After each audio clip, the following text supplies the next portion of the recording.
My opponent, of course, has been in a courtroom fighting to defend the indefensible, the $5.4 billion in cuts, which includes $200 million for our full-day pre-K grants that we once had in this state.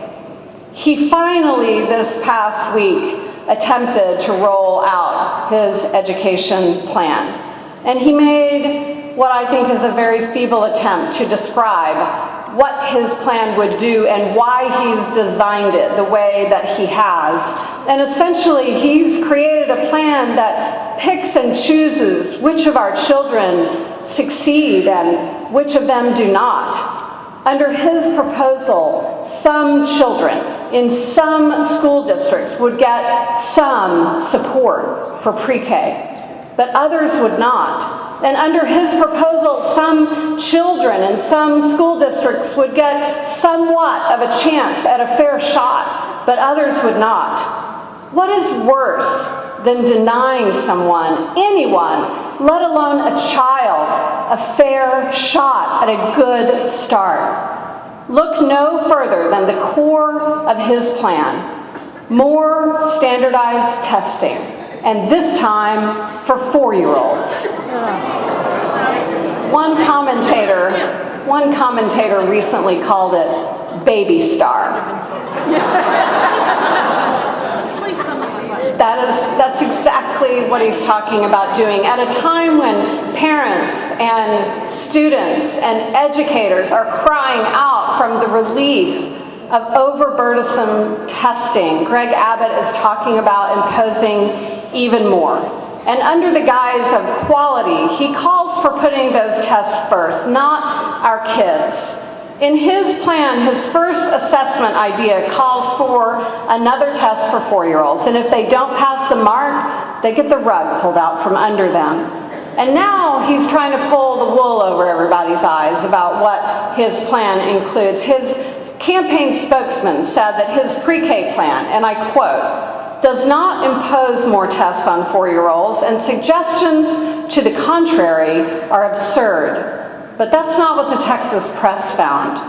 From the March 31st Austin American-Statesman, Abbott's pre-K plan would, quote, include testing and other measurements. On April 1st, KUT Radio reported that Abbott's plan would dangle resources to schools based on, quote, a determination that would be made through testing. The April 5th San Antonio Express News made it clear, quote, that Abbott suggested 3 ways that schools could measure student progress, including direct assessments or norm-referenced standardized tests. Sound familiar to you? The Corpus Christi Caller-Times noted that his plan uses measurement, which is another way of saying testing. So this past Monday, instead of facing questions about his plan to impose standardized tests on 4-year-olds, Greg Abbott tried to hide. He canceled an education press conference that he had called. And a day later, his campaign claimed that the new tests for 4-year-olds are there for informational purposes only.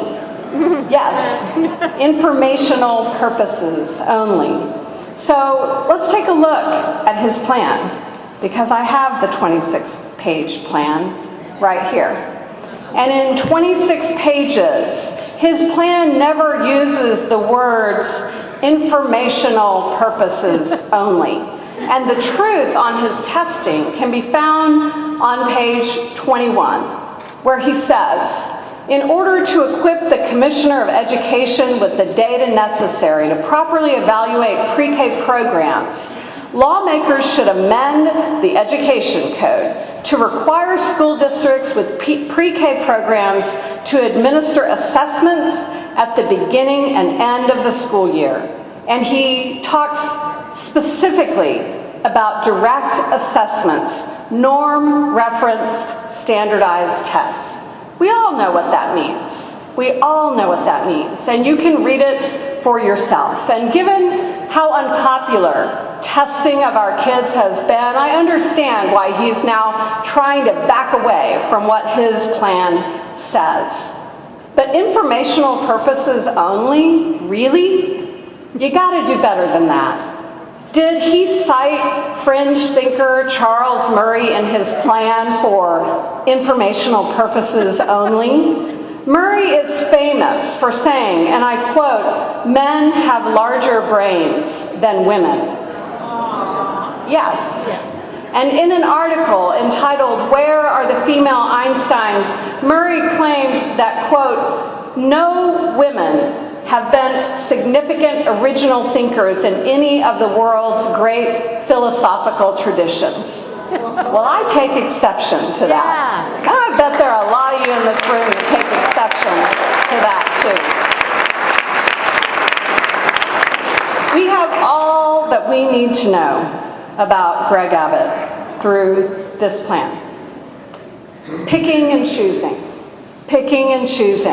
which Texans will get a fair shot, citing a thinker who degrades more than half of our students who happen to be female, and calling for more tests now for 4-year-olds. 4-year-olds should be coloring with crayons, not filling in bubbles with number 2 pencils.